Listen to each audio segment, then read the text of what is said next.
नमस्कार दोस्तों, मैं doctor Mohit Kotnala, PhD in pharmaceutical science. आप सभी का स्वागत करता हूं अपने यूट्यूब चैनल में, कोटनाला क्लासेस में। यहाँ पे हम लोग अभी डिस्कस कर रहे हैं अपना चैप्टर नंबर 1, क्लास 10th का, chemical reaction equation. Last class के अंदर हम लोगों ने ऑक्सीडेशन और रिडक्शन रिएक्शन के बारे में डिस्कस किया था, और अभी हम नए 4-5 टॉपिक कवर करेंगे। आज हम पढ़ेंगे ऑक्सीडाइजिंग एजेंट क्या होते हैं, रिड्यूसिंग एजेंट क्या होते हैं, what is redox reaction, corrosion क्या होता है, और रेंसिडिटी क्या होती है।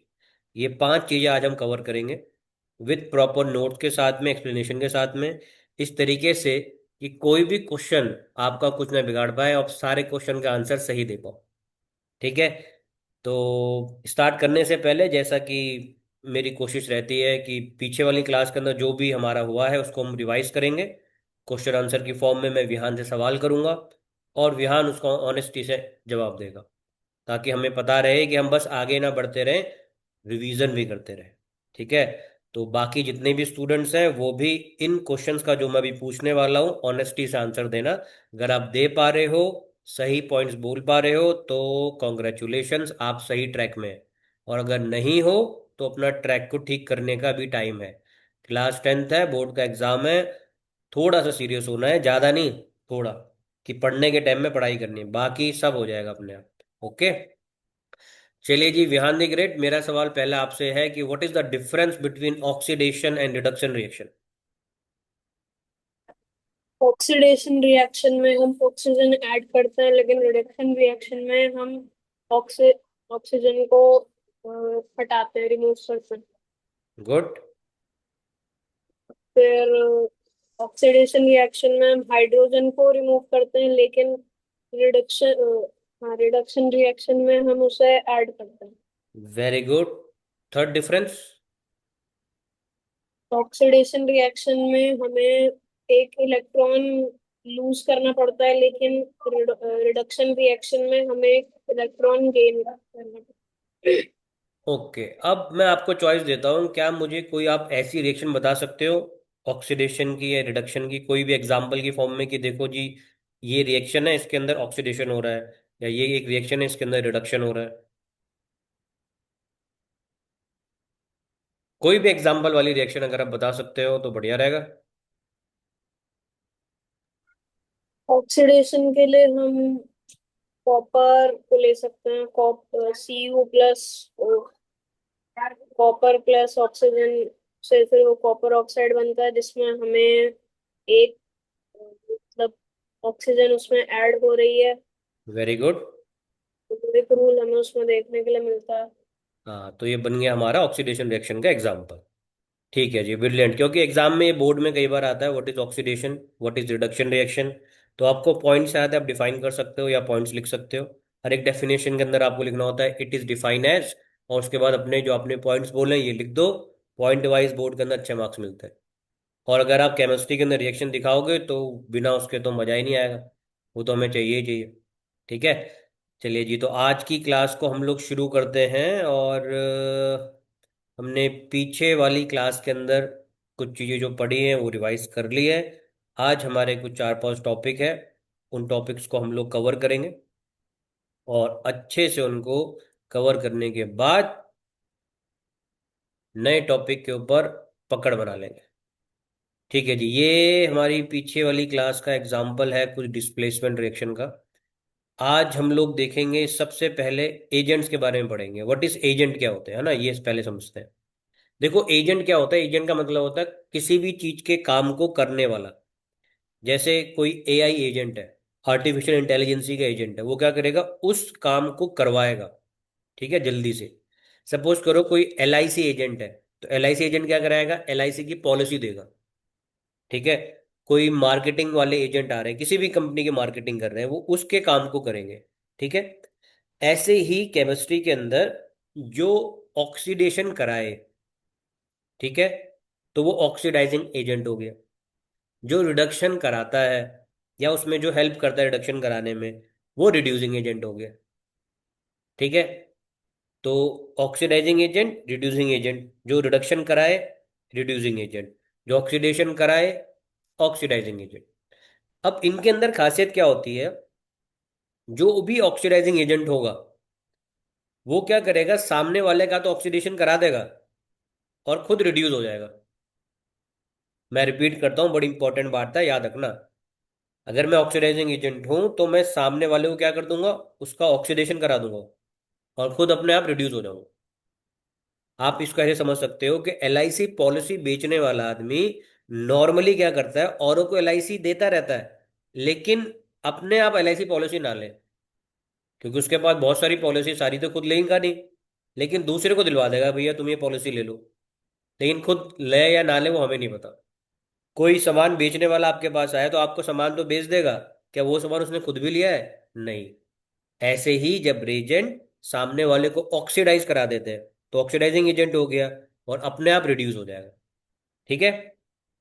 तो इसी के बारे में हम लोग थोड़ा सा और अच्छे से पढ़ना शुरू करते हैं, और मैं आपको यहाँ पे बताता हूँ ऑक्सीडाइजिंग एजेंट होते क्या है प्रॉपरली। ठीक है। इसको मैं लिख देता हूँ, थोड़ा सा हाई इसमें लिखते हैं ताकि ये प्रॉपरली कवर हो जाए। Oxidising agent. All right. तो जब भी ऑक्सीडाइजिंग एजेंट की डेफिनेशन आपको लिखनी होगी, आप क्या लिखेंगे जो आपने पॉइंट्स के अंदर लिखा है, ऐसे agent which can add oxygen और रिमूव हाइड्रोजन, है ना। तो फर्स्ट पॉइंट हो गया, the agent which can which can add oxygen, जो क्या कर सकते हैं, ऑक्सीजन को ऐड कर सकते हैं या रिमूव कर सकते हैं, और रिमूव हाइड्रोजन,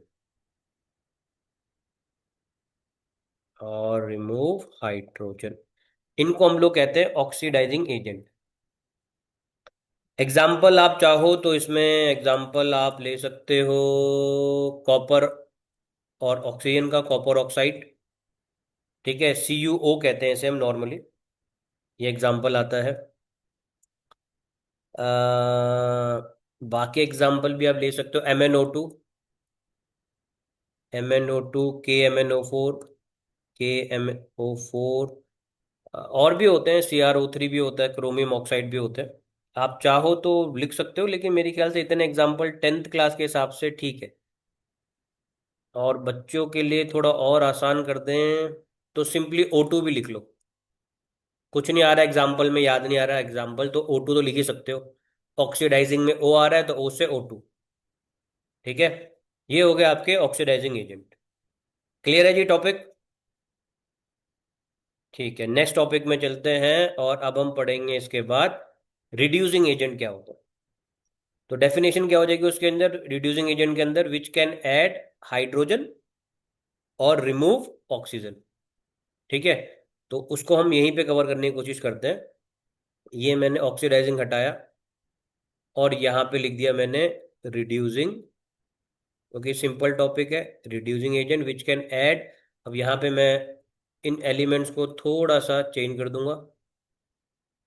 रिड्यूसिंग के अंदर यहाँ पे क्या लिखूंगा, ऐड में क्या लिखूं, हाइड्रोजन लिख दूं।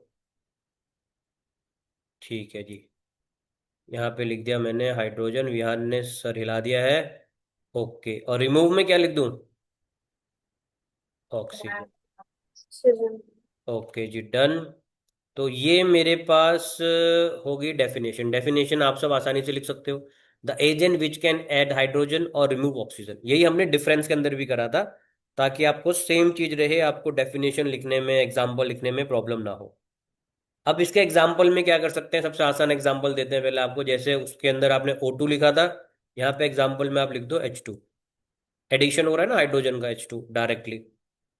दूसरा एग्जाम्पल क्या लिख सकते हो, अमोनिया का NH3, इसको हम लोग क्या कहते हैं, अमोनिया कहते हैं। अमोनिया ये एक इंपॉर्टेंट गैस होती है। इसके अलावा अगर आपको रिड्यूसिंग एजेंट लिखने, वैसे तो बहुत सारे होते हैं, प्लेटिनम होता है, पैलेडियम होता है, पर 10th क्लास के हिसाब से अमोनिया, हाइड्रोजन, या आप लिख सकते हो सोडियम हाइड्राइड NaH। मैं कोशिश कर रहा हूँ कि सिंपल एग्जांपल दूं जो बोर्ड के हिसाब से हो। स्कूल के हिसाब से हो, ज्यादा ऊपर लेवल में ना जाओ। ठीक है। तो ये हो गया आपका oxidising agent, reducing agent, clear. All right. Next में आते हैं जी। नेक्स्ट बड़ी प्यारी इंपॉर्टेंट चीज है हमारे पास, रिडॉक्स रिएक्शन। तीसरा टॉपिक, रिडॉक्स रिएक्शन। देखो, इसको हमें इसके नाम से ही डिफाइन कर देना है, रटना नहीं है चीजों को। मैं जब भी पूछूं तो उसको याद करना है और समझना है। रिडॉक्स जो वर्ड है दो चीजों से मिलकर बना है। सबसे पहला क्या आ रहा है, RED। RED से आप क्या कनेक्ट करोगे, रिडक्शन। ठीक है, RED से क्या कनेक्ट करोगे, रिडक्शन। और ये जो OX आ रहा है, OX से आप क्या कनेक्ट करोगे, ऑक्सीडेशन। ऑक्सीडेशन। तो अगर हम इन दोनों को मिला दें कि जहां पे ऑक्सीडेशन भी हो रहा है, रिडक्शन भी हो रहा है, तो ऐसी रिएक्शन को हम लोग क्या कह देंगे, रिडॉक्स रिएक्शन। कितना आसान है। जब क्वेश्चन में लिखा हुआ आएगा रिडॉक्स रिएक्शन को डिफाइन करो, तो ये तो हमारे सामने ही रहेगा, हमें कोई दिक्कत ही नहीं होगी। ठीक है। तो अब इसकी अगर हम डेफिनेशन पूछें तो हम आसानी से लिख सकते हैं, a reaction in which both oxidation and reduction take place simultaneously. मैं लिख देता हूं, a reaction in which a reaction in which both oxidation and reduction take place take place simultaneously का मतलब होता है एक साथ, simultaneously। All right. ठीक है विहान दी ग्रेट। हाँ। अब इसके एग्जाम्पल में आते हैं सर। बिना एग्जाम्पल के अगर हमने रिएक्शन को डिफाइन कर दिया तो फिर ये हमारे लिए बहुत बड़ी मुश्किल बात हो जाएगी। ठीक है। एग्जाम्पल में आ जाए सर। यस। ठीक है, क्योंकि विहान कह रहा है एग्जाम्पल में आ जाओ, तो एग्जाम्पल में आ जाते हैं जी। मैं इसको थोड़ा सा ऊपर करने की कोशिश करता हूँ। ये ऊपर हो जाएगा तो एग्जाम्पल देना हमारे लिए आसान हो जाएगा। ठीक है, एक एग्जाम्पल समझते हैं। जैसे मेरे पास है जिंक ऑक्साइड, इसको मैंने रिएक्ट कराया कार्बन के साथ में, तो ये बन गया जिंक प्लस इधर आ गया CO। अब इसको लिखने से पहले समझना है हमें कि यहाँ पे हो क्या रहा है, तब हमें क्लियर होगा। इधर आपका जिंक ऑक्साइड है और इधर क्या है, जिंक है। तो यहाँ पे आप अगर ध्यान से देखोगे तो ऑक्सीजन का एडिशन हो रहा है या रिमूवल हो रहा है।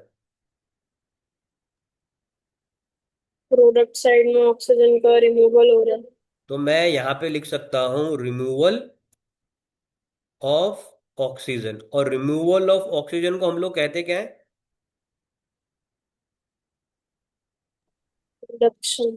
रिडक्शन। तो इसके अंदर मुझे पता लग गया कि भैया रिडक्शन हो गया। ठीक है। अगला केस देखते हैं। अगले केस के अंदर मैं देख रहा हूँ कार्बन है मेरे पास।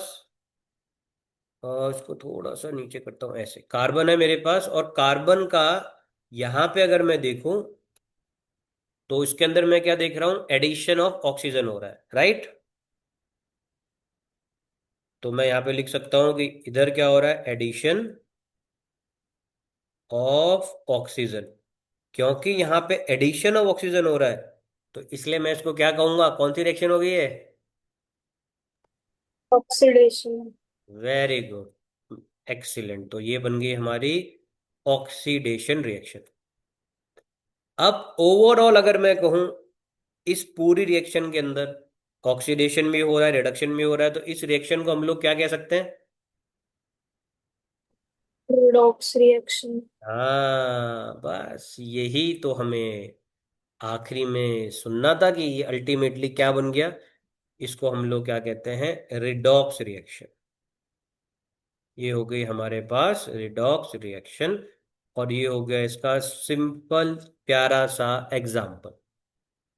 ठीक है। इसमें यहाँ पे कोई प्रॉब्लम, नहीं। एक और एग्जाम्पल से समझने की कोशिश करते हैं। ठीक है। ये जितने एग्जाम्पल हम कनेक्ट करेंगे उतना और हमें क्लियर होगा।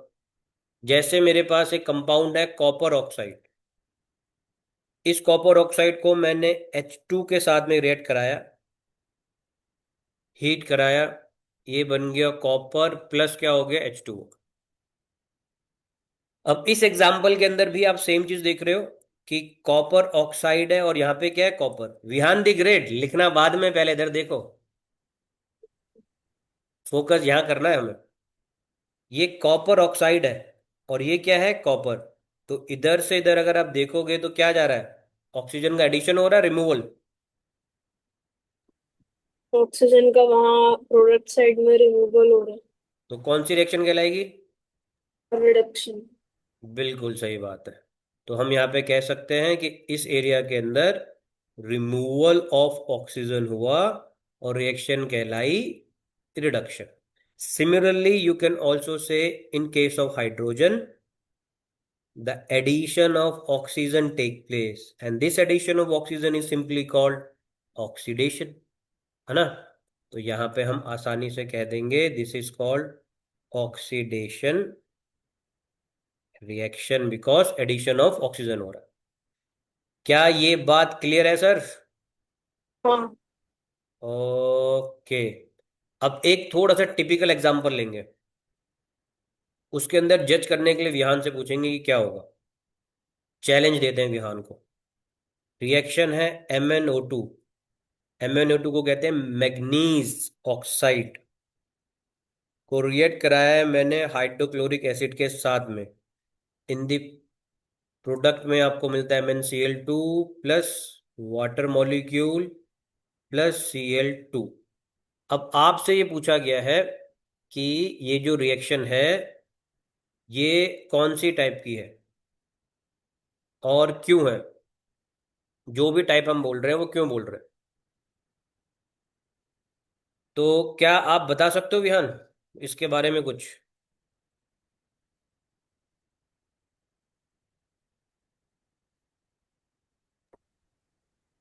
मेरे हिसाब से ये रिडक्शन रिएक्शन। ओके, आपके हिसाब से रिडक्शन रिएक्शन है और आपका जवाब गलत है। एक और हिसाब लगाओ अपना, देखते हैं आपका हिसाब किताब दूसरे बारी में क्या कहलाता है। दूसरा गेस मेरा रिडॉक्स रिएक्शन है। इस बार आपका हिसाब किताब ठीक है, लेकिन मुझे लग रहा है कि बिना रीजन के आप बोल रहे हो, ऐसी तुक्का लगा रहे हो। क्यों है रिडॉक्स?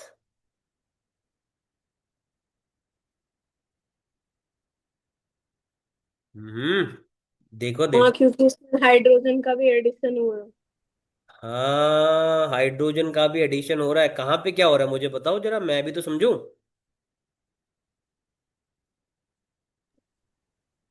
प्रोडक्ट साइड में मुझे हाइड्रोजन ऑक्सीजन में ऐड हुआ हुआ दिख रहा है। हाइड्रोजन ऑक्सीजन में ऐड हुआ हुआ दिख रहा है, ओके। चलो मैं आपको थोड़ी सी मदद कर देता हूँ। इसको ऐसे देखते हैं कि MnO2 यहाँ पे है, ऑक्सीजन है, और यहाँ पे क्या है MnCl2, ठीक है। अब ऑक्सीजन यहाँ पे और इधर देखने में ऑक्सीजन का एडिशन हो रहा है या रिमूवल हो रहा है? वो तो रिमूवल हो रहा है। रिमूवल हो रहा है, तो मैं यहाँ पे लिख सकता हूँ ना रिमूवल ऑफ ऑक्सीजन। और अगर मैं रिमूवल ऑफ ऑक्सीजन कहता हूँ इसे, तो इस प्रोसेस को हम लोग क्या कहते हैं? रिडक्शन। तो इसका मतलब कि यहाँ पे रिडक्शन तो हो गया भाई, ठीक है ना।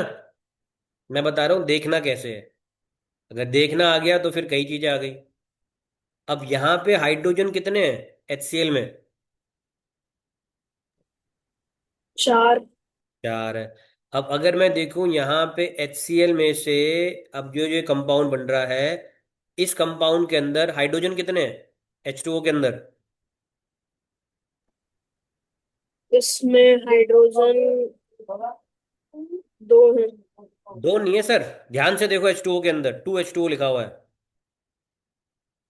4 है। 4 है, इसका मतलब हाइड्रोजन तो बराबर है। हाँ। और कुछ नया दिख रहे हो? 4 HCl में 4H2O, कुछ H2O नजर आ रहे हैं, O नजर आ रहे हैं? हाँ। तो इसका मतलब कि यहाँ पे हम कह सकते हैं कि एडिशन हो रहा है ऑक्सीजन का। हाँ। कह सकते हैं ना। भाई कंफ्यूजन तो नहीं है ना, क्योंकि हाइड्रोजन तो उतने ही है, कितने हाइड्रोजन है, चार। और यहाँ पे भी टू और टू, कितने हाइड्रोजन है, चार। तो क्लोरीन हट रहा है और ऑक्सीजन आ रहा है। क्लियर है। हाँ। क्लोरीन हट रहा है, ऑक्सीजन आ रहा है, तो एडिशन किसका हुआ। एडिशन हुआ, एडिशन ऑफ ऑक्सीजन का। और एडिशन ऑफ ऑक्सीजन को हम लोग क्या कह सकते हैं, ऑक्सीडेशन कह सकते हैं। क्लियर है।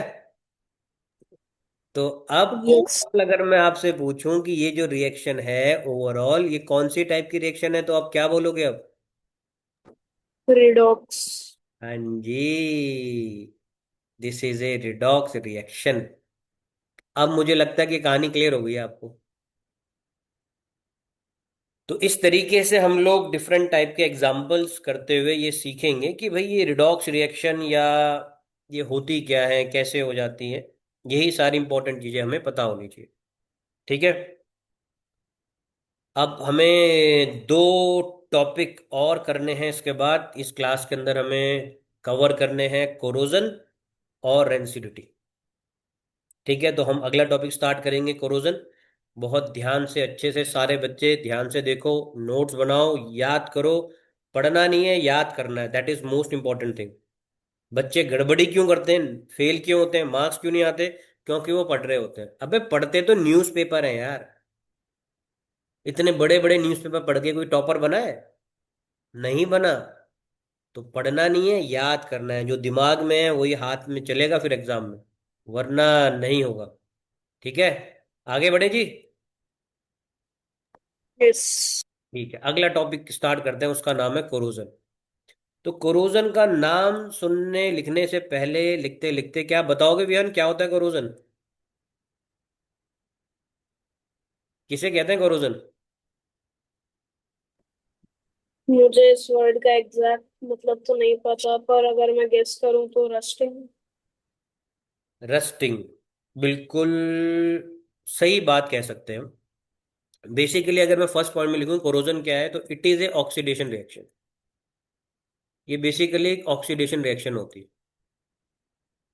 अब अगर आपको ऑक्सीडेशन आ गया तो आप कोरोजन के बारे में कई सारे पॉइंट लिख सकते हो, है ना। इसके अंदर क्या होगा, एडिशन ऑफ ऑक्सीजन होगा, रिमूवल ऑफ हाइड्रोजन होगा, लॉस ऑफ इलेक्ट्रॉन होगा। ठीक है, ऑटोमेटिकली तीन पॉइंट आपको आ गए। इसीलिए कहते हैं सीक्वेंस से पढ़ना चाहिए, जंप करके नहीं भागना चाहिए, नहीं तो फिर दोबारा पीछे पढ़ना पड़ता है, दोबारा पीछे आना होता है। इसलिए ईमानदारी से सिस्टमेटिकली पढ़ो और आगे बढ़ो। दूसरी इंपॉर्टेंट क्या है, कोरोजन को हम लोग सिंपल वे में क्या कहते हैं, rusting of iron. Rusting of iron. Iron का सिंबल क्या होता है केमिस्ट्री में, कैसे लिखते हैं सिंबल आयरन का विहान, व्हाट इज। एफी। F E, correct. F E means iron. ठीक है। अब कहीं पे भी आपको कोरोजन करवाना है, जंग लगवाना है, रस्टिंग करवानी है, तो उसके लिए, आपको करवाने के लिए कोरोजन हो जाए, तो तीन चीजें आप कर सकते हो तो रस्टिंग हो जाएगी। नंबर वन, वहां पे वाटर होना चाहिए। अगर पानी आप डाल रहे हो लोहे के ऊपर, आयरन का एग्जांपल के लिए बता रहा हूं मैं, अगर पानी है रस्टिंग जल्दी हो जाएगी। दूसरा, रस्टिंग जल्दी करवानी मतलब प्लस लिख रहा हूं मैं, प्लस मतलब करवाने के लिए आप वहां पे सनलाइट है, ओहो वाह वाह वाह, फिर तो रस्टिंग और जल्दी हो जाएगी। और वहां पे ऑक्सीजन है, मतलब कि वो ऐसी जगहों में है जहां पे एटमॉस्फेरिक ऑक्सीजन की कोई कमी नहीं है। तो जो कि नॉर्मली घरों के अंदर अगर हमारा लोहे का दरवाजा या लोहे की ग्रिल है, तो उसकी बहुत आसानी से उसके अंदर रस्टिंग हो जाती है ना। तो कोरोजन जब भी होगा तो वाटर, सनलाइट और ऑक्सीजन की प्रेजेंस में होगा। ठीक है। अब आपसे पूछा जाएगा एग्जाम में, रस्टिंग ऑफ आयरन को बचाने के लिए हम क्या करें, तो आप क्या करोगे, वाटर को रिमूव करोगे, सनलाइट से बचाओगे, ऑक्सीजन से बचाओगे। और इन चीजों को बचाने के लिए हम लोग क्या करते हैं, नॉर्मली पेंट कर देते हैं। तो हम सीखते हैं अब प्रिवेंशन, बचते कैसे इन चीजों से, है ना। नेक्स्ट पॉइंट के अंदर आएगा बचते कैसे, उसको हम लोग क्या कहते हैं, प्रिवेंशन। याद है हम लोग जब छोटे थे तो दिवाली के टाइम में घरों के अंदर सफेदी हुआ करती थी, पेंट हुआ करते थे। उसका मेन रीजन क्या था? यही था। तो इसको हम लोग बचाने के लिए, प्रिवेंशन के लिए क्या क्या लिख सकते हैं? सबसे पहले पेंट, हम घरों के अंदर पेंट कर देते हैं। दूसरा, इसको हम लोग कहते हैं कोटिंग, कोटिंग कर देते हैं जिंक की, जिंक, जेडन। इस प्रोसेस को, टेक्निकल एक नाम है जो आपको याद रखना है, गैल्वेनाइजेशन। ये एक ऐसी टेक्निक है जिसके अंदर कि भाई अगर मेरे ऊपर हमला हो रहा है, तो होता है ना पुरानी हिंदी फिल्मों में गुंडा जब गोली मार रहा होता है तो हीरो को बचाने के लिए कोई दूसरा आगे आ जाता है उसको प्रोटेक्ट करने के लिए। तो ऐसे ही अगर लोहा या किसी में जंग लग रहा है, उसको हमें बचाना है, तो बचाने के लिए क्या होता है? जिंक आ जाता है यहाँ पे हीरो की तरह। एफई को कोरोजन हो रहा है, जिंक आ जाएगा, नहीं नहीं भाई, तेरे लिए मैं सीने में गोली खाऊंगा। इस टाइप की फीलिंग वाला आ जाता है कोटिंग ऑफ जिंक। ठीक है। और क्या करते हैं हम? इसके अंदर डाल देते हैं ऑयलिंग। ऑयलिंग क्यों करते हैं? क्योंकि भाई तेल और पानी की दुश्मनी है। हमें अगर कोरोजन से बचाना है, आपने ऑयलिंग कर दी है, तो पानी वहां पे टिक नहीं पाएगा। ठीक है। क्योंकि रस्टिंग के लिए, कोरोजन कराने के लिए पानी की जरूरत है। ऑयलिंग कर दिया तो वो पानी सीधा नीचे बह जाएगा, रुक नहीं पाएगा वहां पे, होल्ड नहीं कर पाएगा, तो ऑक्सीडेशन हो ही नहीं पाएगा। और इसके साथ साथ आप करते हैं ग्रीसिंग, कहते हैं इसे, वो भी बड़ा इंपॉर्टेंट है।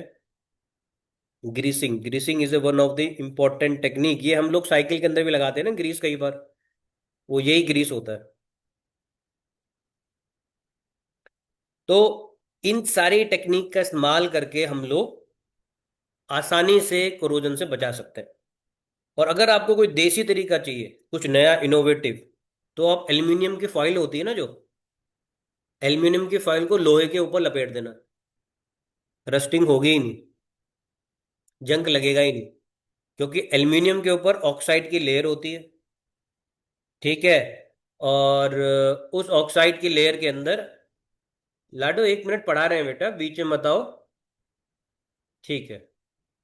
उस ऑक्साइड की लेयर के अंदर क्या होता है? मैं भूल गया, जैसे ही वो आई उसने पापा बोला, मैंने कहा यार, वो अपनी ड्रेस दिखाने आई थी, अभी देखता हूँ क्लास के बाद। तो एल्यूमिनियम फॉइल को हम लपेट देंगे तो रस्टिंग नहीं होगी, करोजन नहीं लगेगा। ठीक है। ऐसे ही आप मैग्नीशियम, ऐसे बहुत सारे एलिमेंट्स हैं जहाँ पे ये सब हम लोग यूज करते हैं। अच्छा जी, तो रस्टिंग मेरे हिसाब से क्लियर हो गया है, कोरोजन में क्लियर हो गया है। कोई इसके अंदर ऐसा पॉइंट जो तुम्हें परेशान कर रहा हो? अच्छा। कई बार इसका पूछेगा कि जो आयरन के अंदर कलर कोरोजन लगता है, इसका कलर क्या होता है? कलर आप जानते हो क्या होता है? Reddish brown. हाँ जी, गुड गुड। अब तो मैं शॉर्ट फॉर्म लिखूंगा, reddish brown colour. Very good Vihan the great. क्या आप ये जानते हो कि उसके अंदर जो रेडिश ब्राउन कलर होता है, उसका एक्चुअली में फॉर्मूला क्या होता है? ये जो रेडिश ब्राउन कलर हम लिख रहे हैं, इसका फॉर्मूला क्या होता है? दे दिया ना ये खतरनाक, खतरनाक क्वेश्चन दे दिया ना मैंने। ये होता है आयरन का ऑक्साइड, Fe2O3.H2। अब देखो, मैंने इसमें शुरुआत में बताया था कि जब भी कोरोजन लगेगा, किस में लग रहा है? लोहे में लगेगा। तो उसके अंदर ऑक्सीजन हमें चाहिए, तो O3 आ गया, ऑक्सीजन आ गया। साथ में क्या चाहिए? पानी चाहिए, H2O आ गया। ठीक है। तो अगर आपने एक कंसेप्ट सीख लिया कि जब भी कोरोजन होगा तो वहां पे ऑक्सीजन चाहिए और वाटर चाहिए, तो इसलिए फॉर्मूले के अंदर भी जो कोरोजन है, जो कोरोड है, रेडिश ब्राउन कलर, किसकी वजह से आता है? इसकी वजह से आता है। और यहाँ पे ना हम जो ये .H2O लिखते हैं, that .H2O, it simply means कि कितने नंबर ऑफ वाटर मॉलिक्यूल मुझे चाहिए कि Fe2O3 डिजोल्व हो सके पूरा।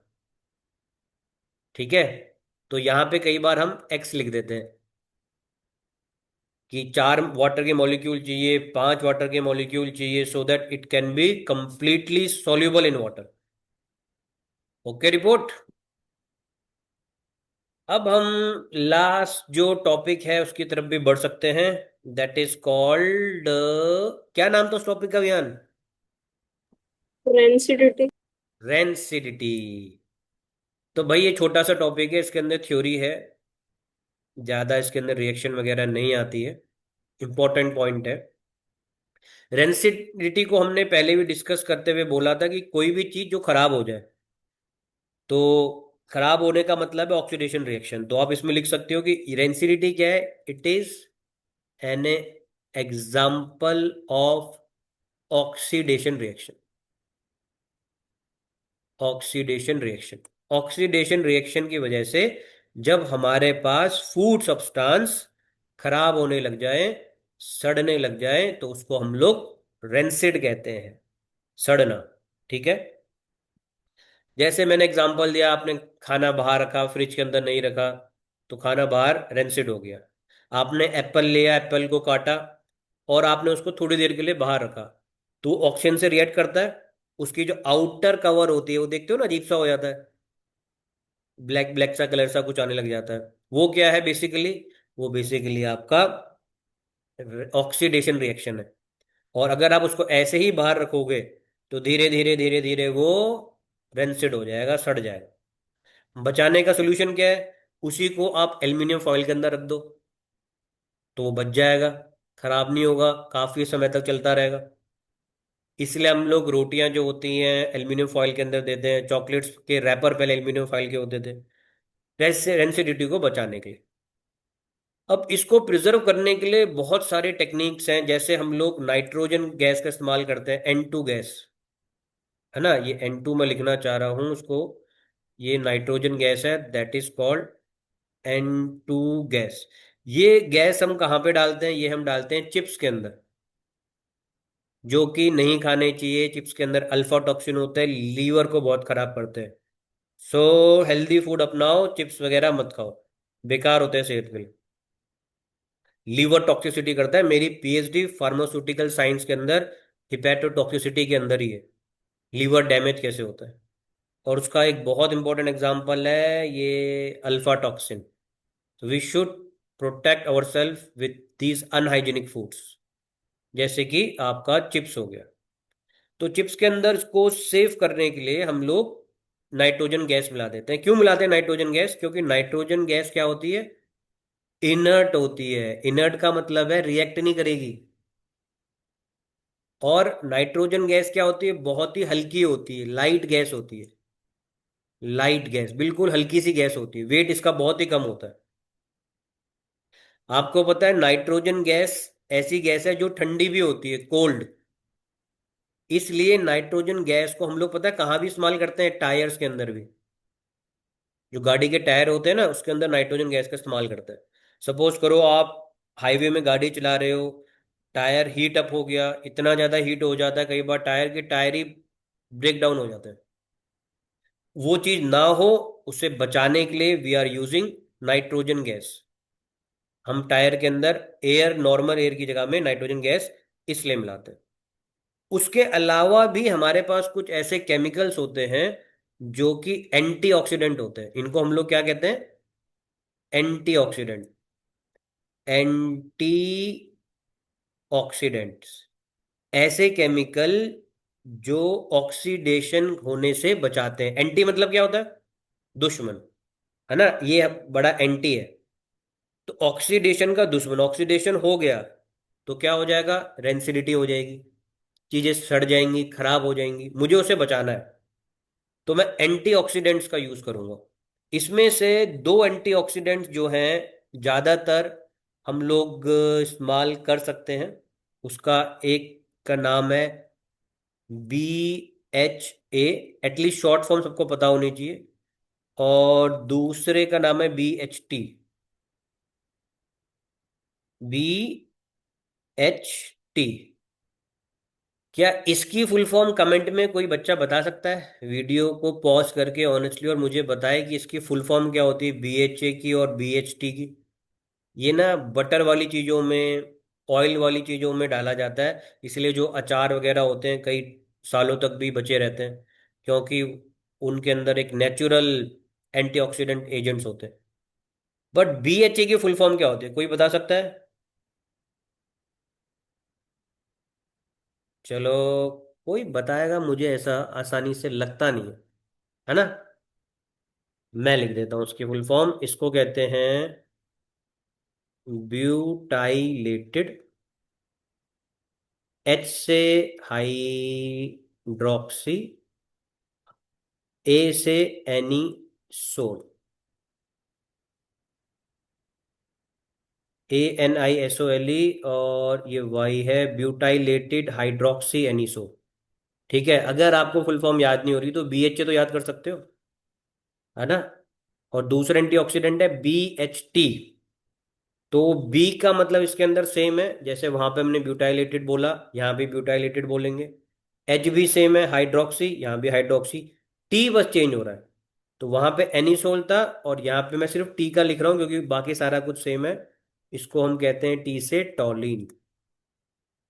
इनके स्ट्रक्चर्स हमें पढ़ने हैं, लेकिन अभी पढ़ने की मुझे लगता है कि आप लोगों को अभी जरूरत नहीं है। तो आप आगे इन्हें पढ़ सकते हो। अभी तो कहीं से भी ऐसी जरूरत नहीं है कि आप इनको पढ़ो।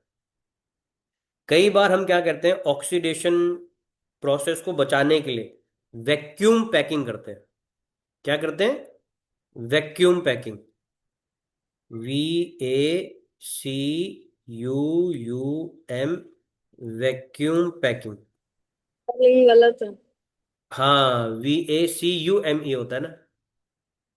नहीं, शायद डबल सी आ। पक्का? चलो, हाँ। श्योर है? मैं इसको चेंज कर दूं फिर?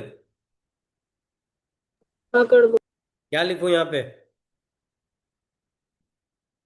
VACCUM। एक्सीलेंट, क्या बात है। हमने गलती करी, विहान ने पकड़ ली, थैंक यू सो मच। अब वैक्यूम पैकिंग किसके अंदर होती है? वॉलनट के अंदर। अखरोट सुने ना, अखरोट?